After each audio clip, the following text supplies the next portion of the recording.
Hey friends, my name is Deepmala and welcome to my channel. Friends, आज हम पढ़ने वाले हैं 1909 का भारत परिषद अधिनियम, जिसको हम पार्लियामेंट्री सुधार के नाम से भी जानते हैं। इस अधिनियम के अंतर्गत क्या क्या सुधार हुए थे और उसकी क्या विशेषताएं रहीं, आज हम उसके बारे में पढ़ने वाले हैं। चलिए शुरू करते हैं अपनी वीडियो।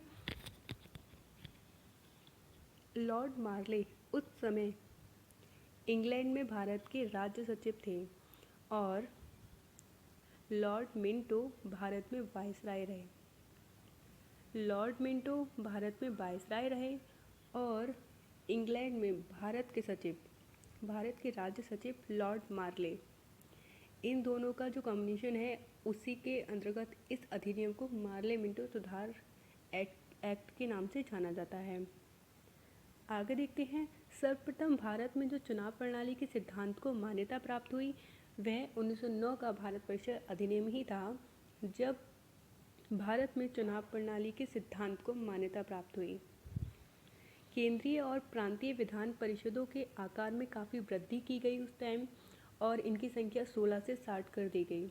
प्रांतीय विधान परिषद में इसकी संख्या समान नहीं थी, कहीं कम कहीं ज़्यादा, समान नहीं थी। आगे देखते हैं। इस अधिनियम के अंतर्गत पहली बार किसी भारतीय को वायसराय और गवर्नर की कार्यपरिषद के साथ एसोसिएशन बनाने का प्रावधान किया गया। इस अधिनियम के अंतर्गत ही पहली बार कार्यपरिषद में किसी भारतीय को स्थान प्राप्त हुआ था, जिसमें किसी भारतीय को वायसराय बनाया गया। इसके साथ ही एसोसिएशन बनाने का प्रावधान भी किया गया, जहां सत्येंद्र प्रसन्न सिन्हा को वायसराय की कार्यपालिका परिषद के प्रथम भारतीय सदस्य बनाए गए थे। उनको विधि सदस्य बनाया गया था, जहां वो विधि से संबंधित कार्यवाही को देखेंगे।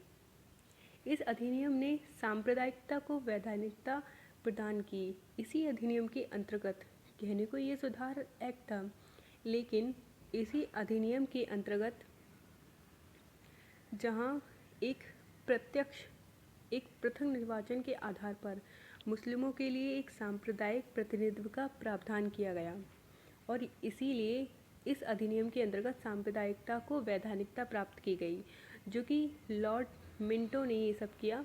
इसलिए लॉर्ड मिंटो को सांप्रदायिक निर्वाचन के रूप में जाना जाता है।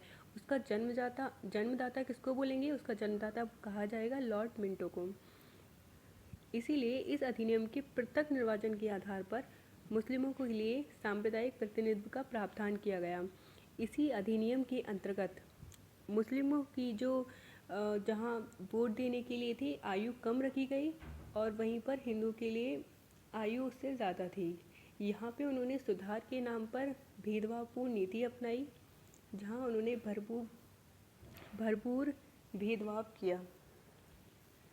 चलिए फ्रेंड्स, आशा करती हूँ आपको वीडियो अच्छी लगी होगी। वीडियो अच्छी लगी तो प्लीज़ लाइक कीजिए, शेयर कीजिए और अभी तक आपने सब्सक्राइब नहीं किया तो प्लीज़ चैनल को सब्सक्राइब कर लीजिए।